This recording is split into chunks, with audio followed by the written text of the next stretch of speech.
Welcome to the 2018 Biomin Phytogenic Feed Additive Survey webinar, hosted by Biomin. My name is Ryan Hines, and I'm the editor of the Science and Solutions magazine. Joining me here in the studio live from Biomin World Headquarters is Michael Noonan, Global Product Manager, Phytogenics, responsible for the Digestibility product portfolio. Hi, Michael. Hi, Ryan. Now, for our listeners out there in the studio, I want to point out that this is an interactive session. When you open the toolbar on the right-hand side of your screen, you'll find a chat function within the GoToWebinar program. You can use this to enter questions regarding audio, visual, or technical issues during today's discussion. The questions function can be used anytime throughout the session to enter questions for Michael, and we'll use some of these later on in the Q&A session. So as we're going along, starting from now forwards, please go ahead and just type those questions in. All right, now let's dive into the topic. Michael, you brought us an exclusive insight into the latest phytogenic feed additive survey results, right? Correct. Yes, Ryan. And what can you tell us about the scope of the survey and the methodology? Okay. Well, yes, and this has been a team effort. This report has been compiled by the product line Phytogenics team at Biomin. And this is the second phytogenic feed additive survey that we've carried out. We also carried out one in the end of 2016.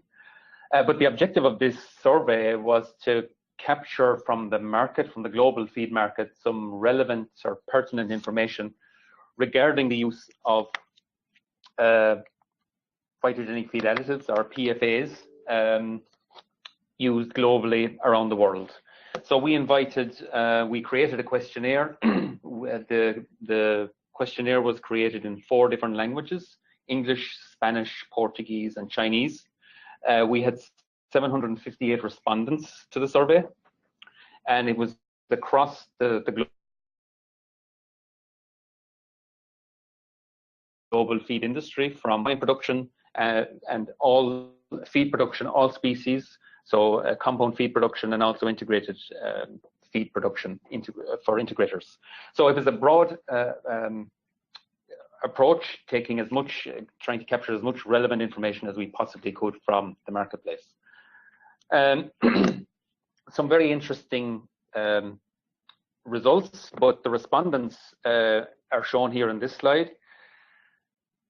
About 19% of the respondents were veterinarians, roughly 18% or so nutritionists, 15% scientists, researchers or academics, so scientific people coming from the industry, and then from there, people involved in sales and marketing, managing directors, owners of manufacturing feed companies, consultants, production managers, people involved in quality control, etc. So we had a very broad approach.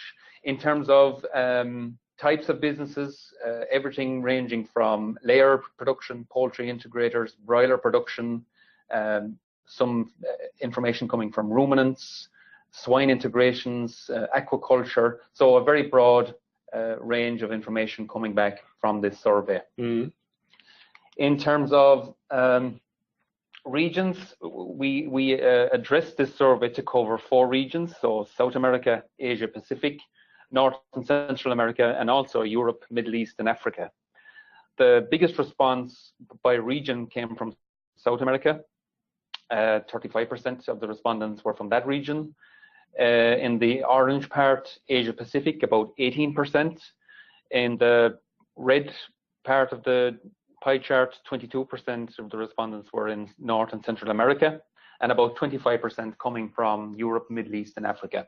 So a very even, more or less even split of respondents contributing to this survey.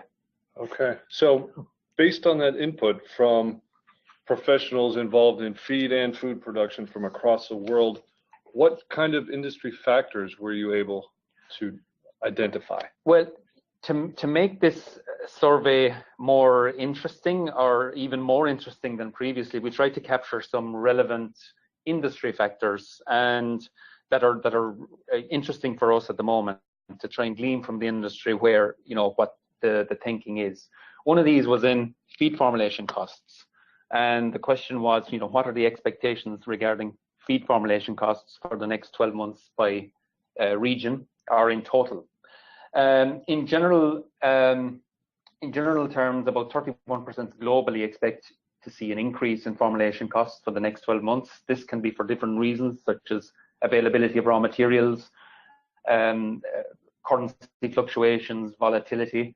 The region that predicted an increase most, I think, was Europe, Middle Eastern region. The other regions were all more or less the same, about 30%. Some regions, for example, Asia, about 37% forecasted decrease in formulation costs. So again, some information regarding formulation costs coming from the different regions as a relevant industry factor. And with feed formulation costs often steady or possibly even increasing for most of the folks out there, what does that mean for business outlook? Are they a little bit pessimistic about that or more optimistic? Actually, very optimistic. And in the next slide, we looked also at what are the profit margin expectations coming from these companies involved in the manufacture of feed around the world. And generally, the expectation is very optimistic. So the feed industry is quite bullish in terms of the next 12 months. 56% forecast to see an increase in profit margins over the next 12 months.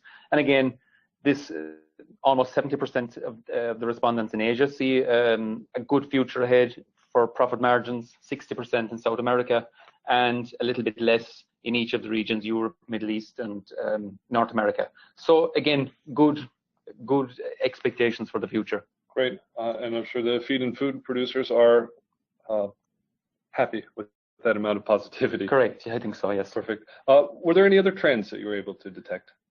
One other interesting area that's relevant to everybody involved in the manufacture of feed or in livestock production currently is antibiotic usage. And we know that there is a trend for declining usage of antibiotics in all the regions and in several countries around the world.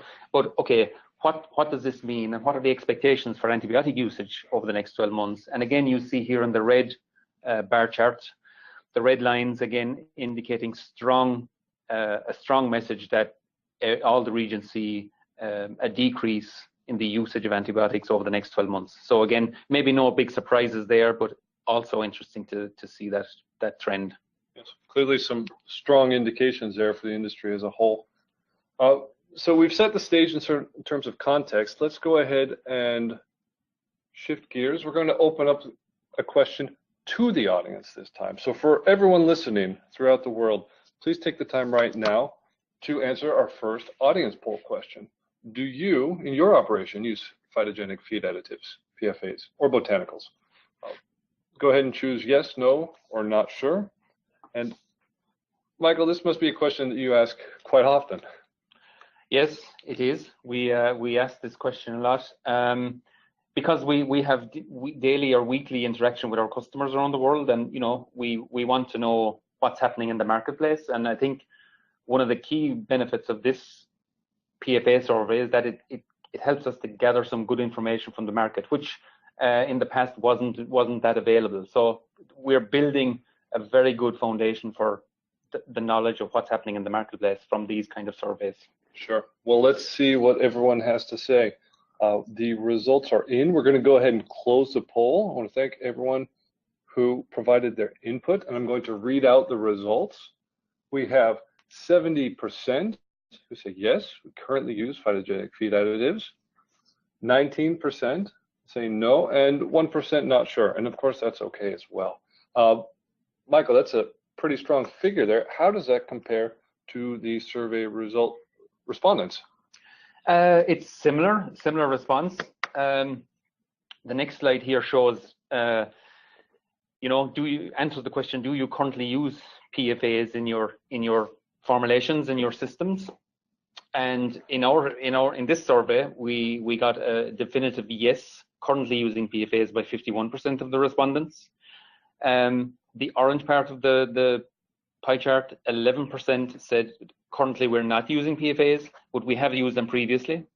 And the yellow part of the bar chart, 38%, have said no, we don't use PFAs currently and have not used them in the past. So if you take the yes, we are, and no, we've used previously, 62% have at least experience of PFAs, but the vast majority of those are using PFAs in their formulations. So that's reassuring. Sure. And this 51% number, we've seen it somewhere before, if I'm not mistaken. Yes, indeed. In the previous survey, we had a similar type of response, and also from our webinar this morning, again, the numbers were around similar to this in terms of usage. Mm-hmm. Do you expect that will stay constant, or will that number change over time? Well, the indications at the moment are that this is going to, that these numbers will increase. We expect numbers will, customers or feed manufacturers or people involved in the industry will continue to use PFAs and use more of them. So we expect the usage to increase. In fact, three out of the five respondents expect PFA usage to increase in the next 12 months. So about 60% of those surveyed expect to see an increase. 21% expect to stay the same, which is also a good result. So you could say 81% will either increase their usage of PFAs or remain the same, and about 18% not sure. And only 1% said they would decrease the usage of PFAs. So that's also a good result, because there may be different reasons for that, but the majority want to use them and to increase using them in the future. Absolutely. So by all indications, this is a growing market segment. It is a growing market segment. So all the indications that we have coming into us from the market and from talking to customers and people involved in the industry is that the market is growing. In this year, we predict, or we estimate, that the market is valued at about $600 million. Now that includes all PFAs, flavors, sensorials. So it includes all the different substances or ingredients in that comprises phytogenics. But the market is growing at about 6 to 8% per year. By 2023, we expect sales will reach about $1 billion, and consequently, we predict by the year 2030 that sales could reach double that, almost $2 billion.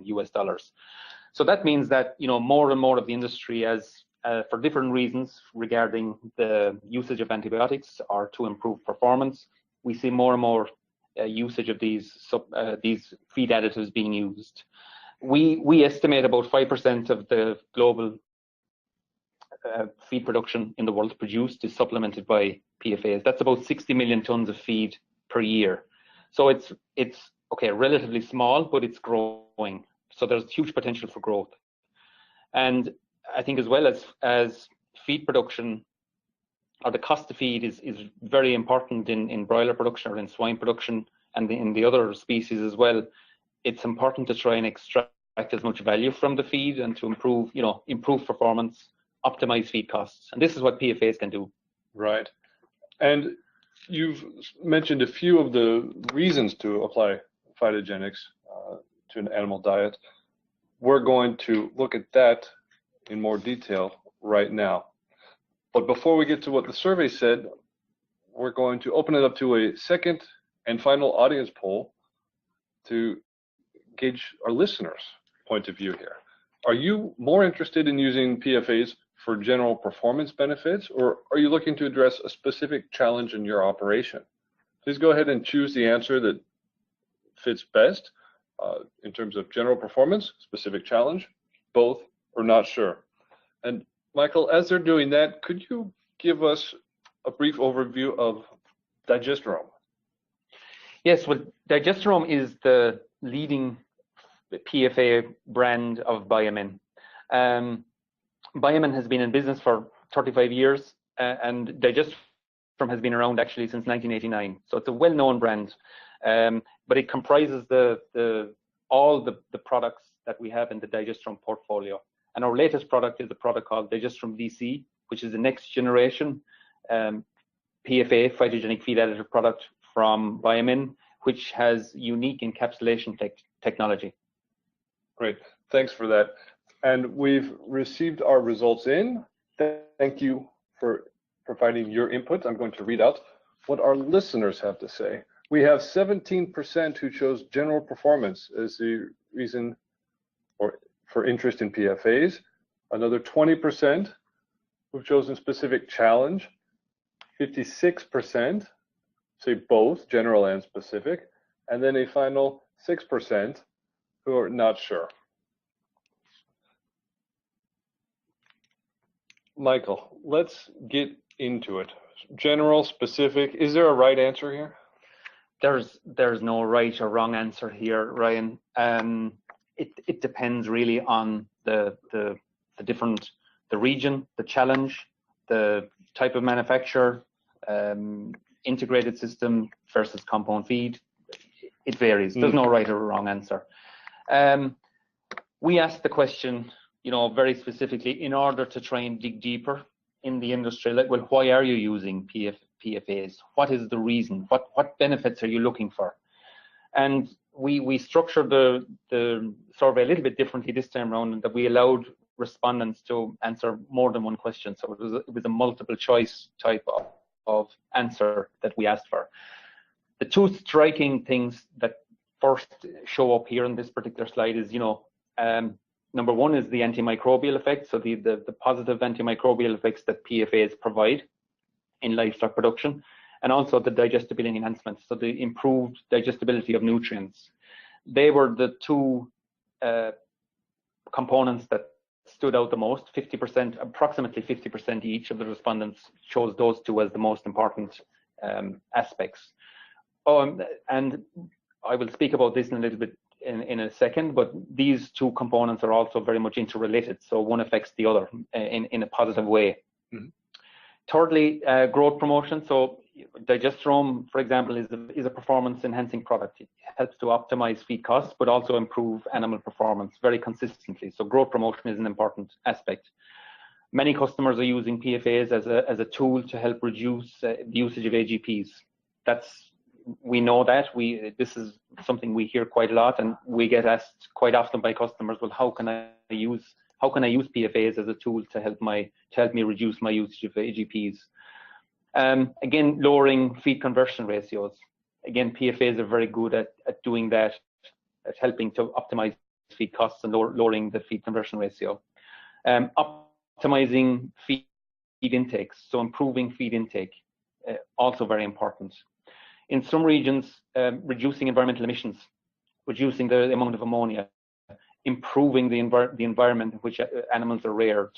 For example, better litter quality in broiler production, or less ammonia production in swine units. These PFAs are really effective here at helping to improve environmental conditions. Some recent work that we've done here in Biomin relating to meat quality parameters or carcass improvements, and we know that from the antioxidant properties of PFAs, we can see really good improvements in meat quality parameters. And this is really important for integrated companies, where you can reduce things like drip loss, improve the fillet quality, improve the succulence of the meat, or the ease of cutting. Lots and lots of different benefits here, which can really add value. Sure. Other things, customers are using PFAs in combination with AGPs in some markets. Some countries like to use them because they've used them for many years, so they have very good past experience. One thing that comes up quite often also is nutrient sparing possibilities, so the ability to reduce perhaps protein, energy, or a combination of both, and to maintain performance or even to improve performance. So there are lots of things you can do with regards to saving nutrients and saving costs, but while maintaining performance. So these were the main reasons why customers are using PFAs, and we got some really good information with this, because we were able to dig deeper and get some good responses. And the large set of reasons, I think, speaks to the versatility of phytogenics as a tool in a modern production system. Yes, absolutely. Yes, yeah, very versatile, and they offer many synergies. Even because the mode of action is as it is, you get a cascade of benefits right throughout the production system when animals are using PFAs. Okay. What other insights do you have about how PFAs are used, or which PFAs are used? This was another question that we asked, and we got an interesting response, and maybe not too surprising, but okay, what types of PFAs are you using? And we know that, you know, some customers use perhaps their own blend of oils and herbs, but the vast majority of users are using commercially mixed phytogenic products. And that's reassuring, because for Biomin as a primary producer of PFAs, you know, we are a manufacturing company, we manufacture our own products, have done so for many years, and so we're in control of what raw materials we use, what the very strong quality control parameters, and you know, we can create formulations that are tailor-made to optimize the particular species or the particular production system. But our formulations regarding, for example, digesterone are very complex, and the more complex the formulation, the greater the potential. So we can deliver many more benefits because we have complex formulations containing many different substances which operate in a synergistic fashion and help to improve the benefits in the broiler or the pig or the ruminants.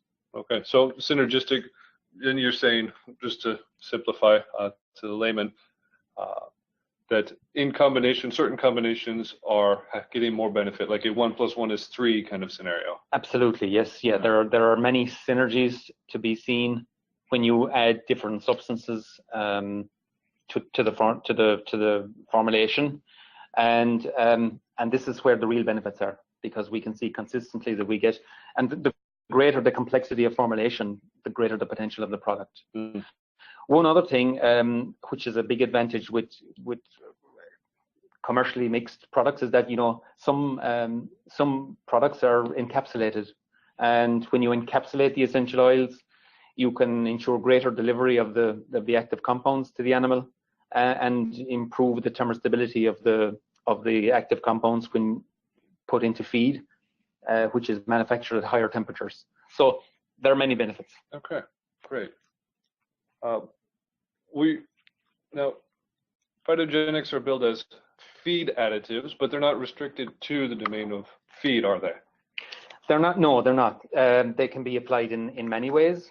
One other question we asked is, you know, what are the application methods that you are using with PFAs in feed, or, you know, in your system? And about 2/3, well, 61% are using them in feed. So adding the PFA into the feed during manufacture. About 25% in the green part of the circle are using them in feed and water. So you can also use PFAs in water, with feed dry or on their own. 8% of users or respondents are using PFAs directly in the water system. So it is flexible, it is versatile. You can have different types of treatments, yes, which is also a benefit of having PFAs in your system. Certainly. And what can you tell us about the extent of use? You mentioned the 5% figure earlier. Do we know if people are using this for some animals or whole populations? What's the breakdown? This was also a new feature of this year's survey. You know, what percentage of your herd or your flock are receiving PFAs? And we found that there's seems to be a strong focus on using PFAs in young animals, so chicks, pullets, piglets, or calves. But on the left-hand side of the screen here, the 20% in the orange, the 20% are using PFAs in 80 to 100% of their flocks, so they're using it across the board. About 19% are using PFAs on, say, 50 to 80% of their herd or their flock, and about 26% are using PFAs in between up to half their flock. And a smaller percentage, 26%, are using them at about 20% of their flocks. So 20% are using them across the board, 19% are using them a little bit less.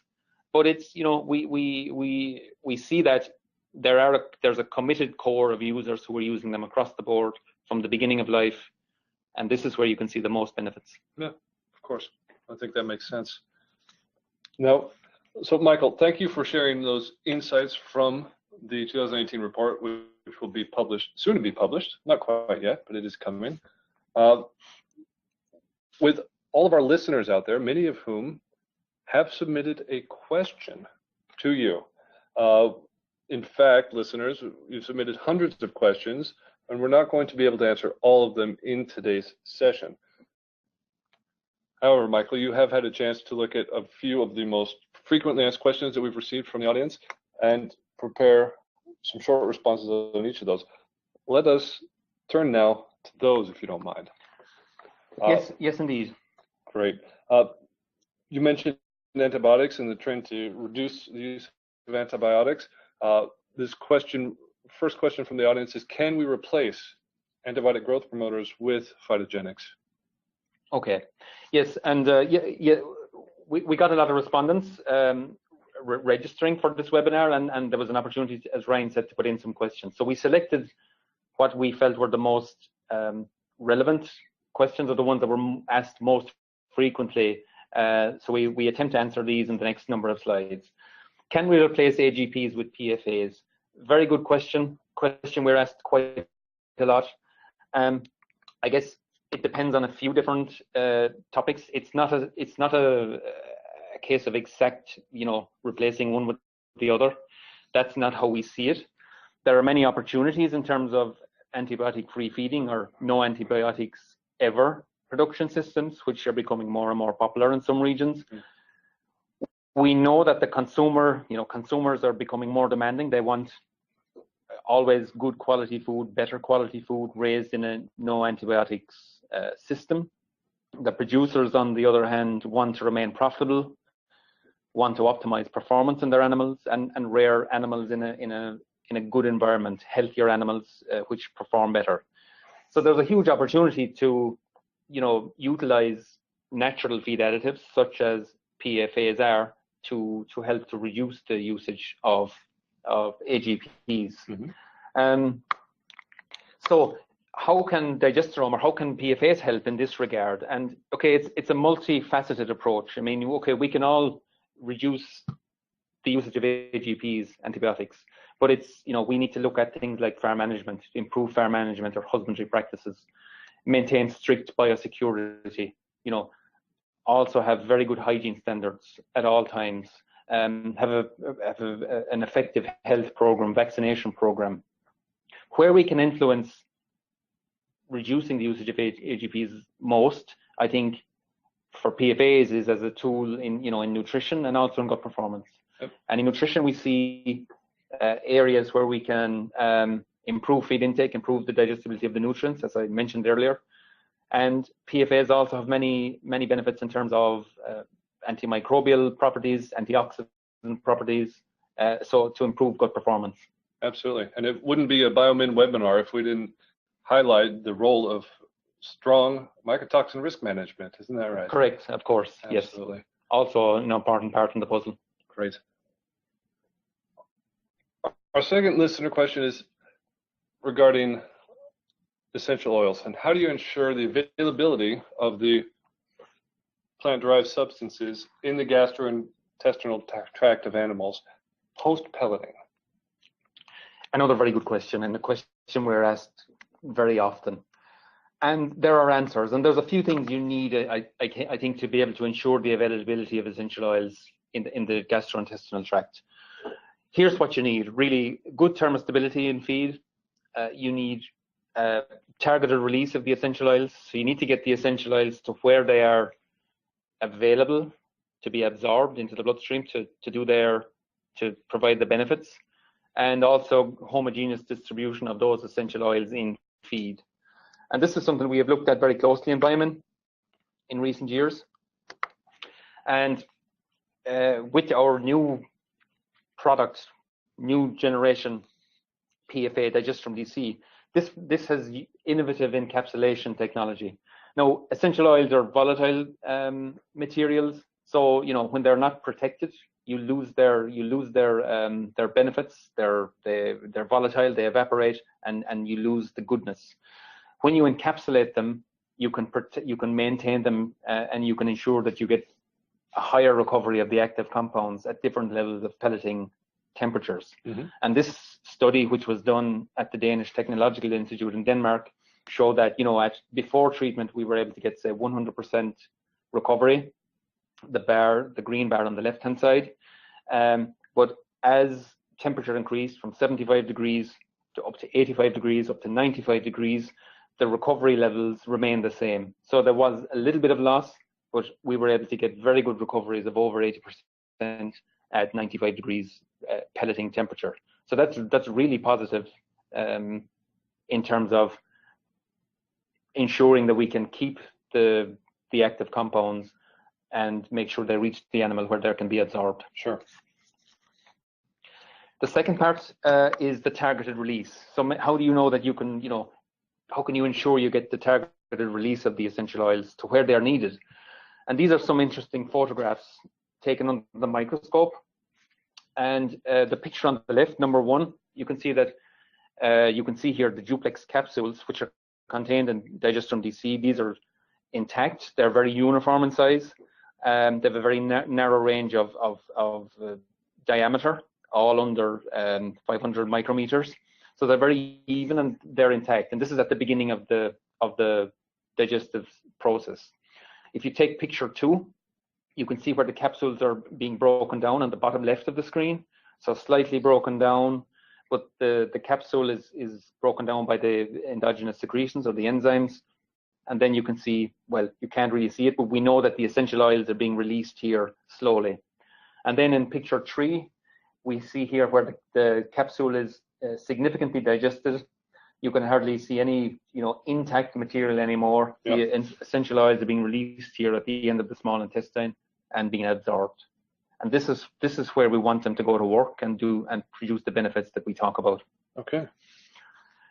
Finally, then, in terms of reaching or ensuring availability of the essential oils in the gastrointestinal tract, and this is a nice example of how we can achieve homogeneity of distribution of essential oils. And if you take this example here, it's 1 gram of pelleted feed. In this case, it's broiler feed. And in this example, there are 17 pellets. And with this technology, that is Digestibility DC, we can ensure, we can see where we can achieve a very good homogeneous distribution because of the narrow range of particle size and because of the uniformity of the capsules. We can achieve, or we can get between 23 and 27 on average Biomin duplex capsules per gram of feed. So what this means is that the 1-day-old broiler chick who's consuming very small quantities of feed can get adequate levels of essential oil compounds into their system from day one, literally. And this is really something new for us. All right. Yeah. Certainly an innovation in the space. Great. Our third listener question relates to quality control, quality assurance, and how do we ensure it?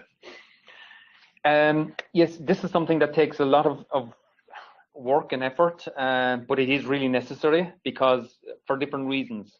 And in Biomin, we have really very strong quality assurance, so very strong quality control procedures in place. As a primary producer, that's absolutely important. We use in-house GCMS technologies. We're GMP Plus certified, so we only choose the best suppliers for our different raw materials and ingredients. Just to give you some examples, there are quite a lot of differences in terms of, in this case, for example, menthol in the different mint oils. So sometimes there's high variability of the active compounds possible. And you need good quality control thresholds or levels in place so that you can decide exactly what to accept and what to reject, so that we ensure that the customer gets always the right level of active compounds that they expect in their formulation. Mm-hmm. Secondly, again, another example here, for example, eugenol in this case, depending on the source of where the eugenol comes from, there's quite large variation in terms of the eugenol percentage.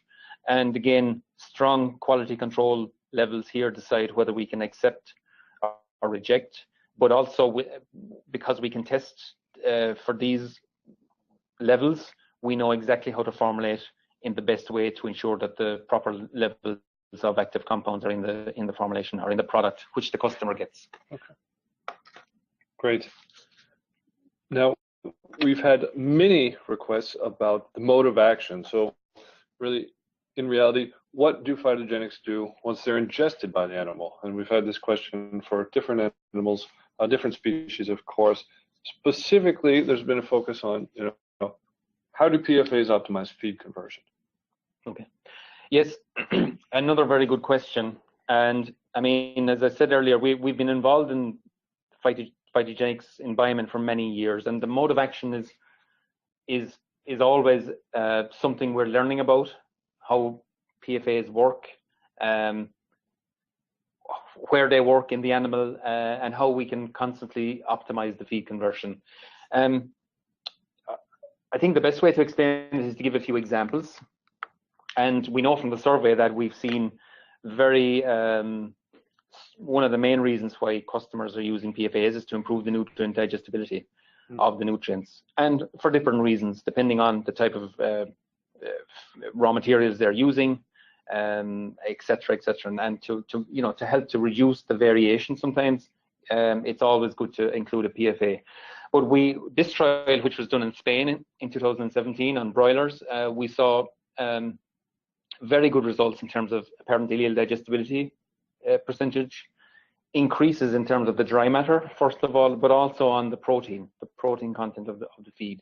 So with Digestrum DC in this case, we saw very good improvements in the digestibility of nutrients. So as part of, how do we optimize feed conversion? That's one part of the process. So beginning with ingestion of the feed, improved palatability, improved digestibility of the nutrients coming from better release of endogenous secretions or enzymes, and extracting more value from the feed. I think the next part then, because as I said earlier, these improved digestibility is one thing, but this means then that you can also optimize your microbial population, because if you have better digestibility, it means you have less surplus nutrients available in the system for pathogenic bacteria, which can lead to various different challenges, such as Clostridium perfringens or various other things. So we can utilize the nitrogen more effectively. This means there's less formation of undesirable or toxic metabolites, and this means you have a more balanced gut microbiota. So you optimize the beneficial bacteria, and you reduce the pathogenic bacteria, and that means you have less ammonia problems, less biogenic amines, sulfides, so you get better utilization of the nutrients, particularly protein in this case. So it has a double effect. And that's just digestibility and microbiota modulation, but there are many other factors as well. I mentioned earlier the antioxidant benefits of PFAs. We get we see very consistently lower gut inflammation. Inflammation is a very costly process to the animal, so the animal uses energy to fight the inflammation. It stops taking in feed, so it's a really energy. It takes a lot of energy to deal with this inflammation, and the animal stops growing. And with PFAs, we can lower gut inflammation. We optimize the gut microbiota, and we also improve gut integrity. So we have stronger cells, epithelial cells, less intestinal stress, faster recovery after a stress, for example, stronger tight junctions, and ultimately this all leads to feed conversion, because the energy is directed towards performance, and it's not lost fighting inflammations, as I mentioned earlier. Yeah, right. And for me, this picture right here really puts it into perspective. If we think back to the survey respondents and the reasons that were cited for using PFAs, in many ways this tracks back exactly to this mode of action that you've got on display right here. Exactly, yes, because there are several factors involved, and each of them are related, and it's like a cascade of benefits from the beginning of the digestive process when the feed is taken in to converting it to meat or to milk or whatever the case may be. Mm-hmm. That's great. Let's push a little bit further into the science with this next audience listener question. What is the effect of PFAs on gene expression? This is an interesting area of research that's ongoing at Biomin, and it means, okay, how can we find out what the effect of the expression of genes is relating to PFAs? And one trial which was done at the Biomin Research Center in Tulln some time ago looked at how to quantify this in terms of the RNA molecules and looking at how the genes are expressed differentially, and if there are differences between, say, a control feed and if you include a PFA feed additive, are there differences there? And it was interesting. The results found that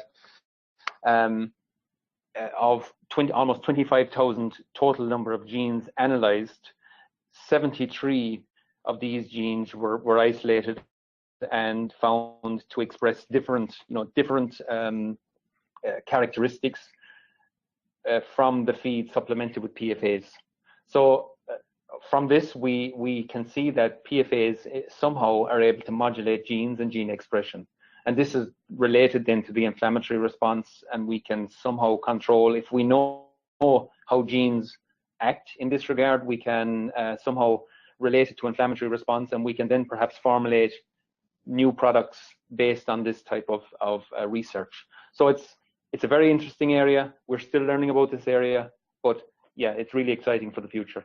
Yeah, that is fascinating to really see the effect that can have at the gene expression level. Great. We have a sixth question, for those counting, about ruminants specifically. So we've covered a bit mode of action and more of the science. What are the effects of phytogenics in ruminants? Another good question, and we get asked quite often about ruminants, PFA usage in ruminants, and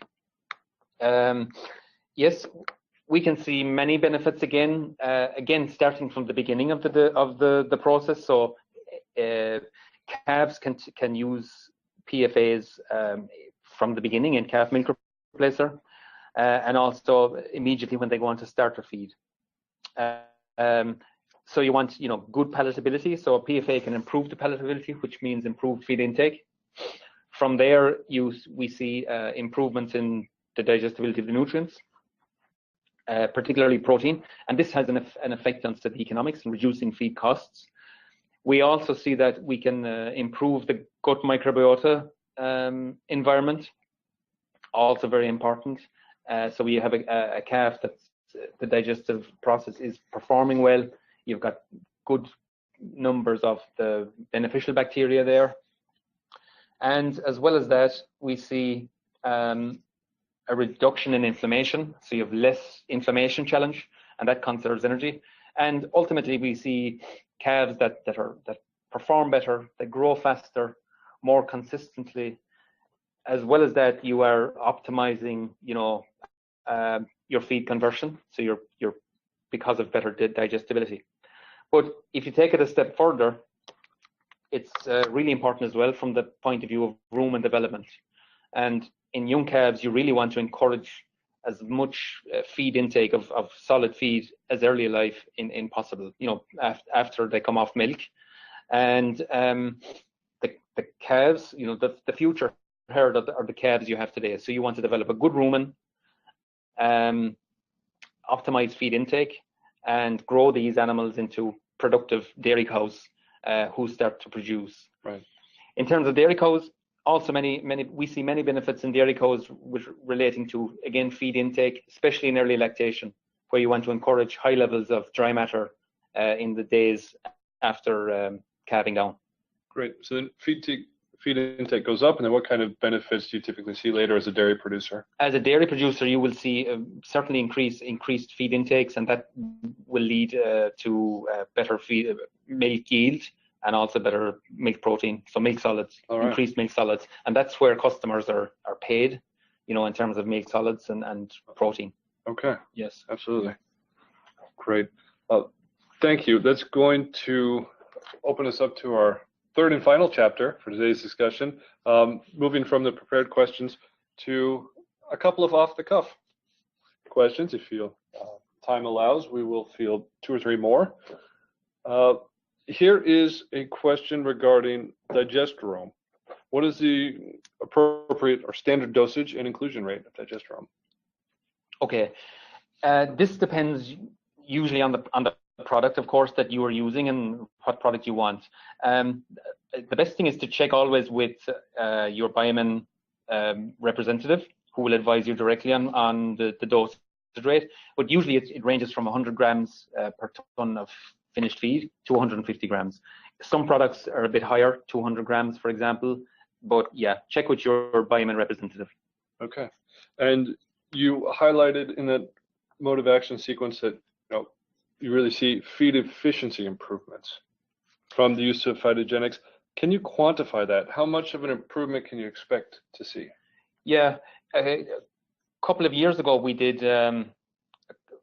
several studies in relating to digesterone. In fact, we have about 300 trial studies between scientific and field trials on digesterone alone in terms of how it works. Mm-hmm. But we did a meta-analysis some years ago on 14 broiler trials, and we found that in that meta-analysis we saw improvements in feed conversion of about 5 points, plus 5 points improvement across 14 trials in broilers. And we also did a meta-analysis on 7 swine trials, and we saw an improvement in feed conversion ratio there of about 16 points actually. So very consistent improvements in FCR by using PFAs. Okay, great. And what does that then translate when it comes to return on investment? Well, it really goes, straight on the bottom line in terms of profit or margin for the producer. Mm-hmm. And we have seen, when you use PFAs, or for example, in our case, digesterone, we see return on investment anything from, say, 5 to 1, 7 to 1, sometimes 10 to 1 in terms of a return on what your $1 or €1 invested. So, yeah, really economical to use. Yeah, absolutely. For the producer. Very interesting. Michael, I want to thank you. And can I ask you to give us the 1-slide wrap-up to close out today's session? Yes, of course, yeah.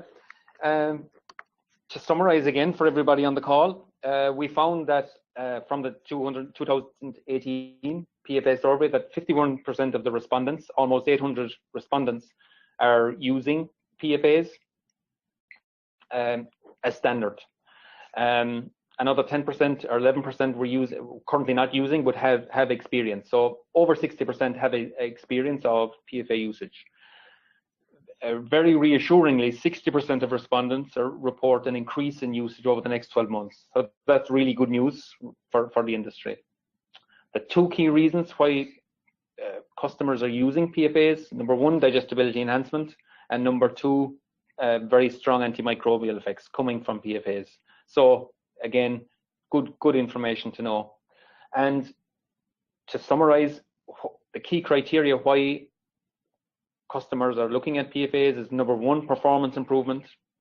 Want to see a good return on investment, as I mentioned earlier.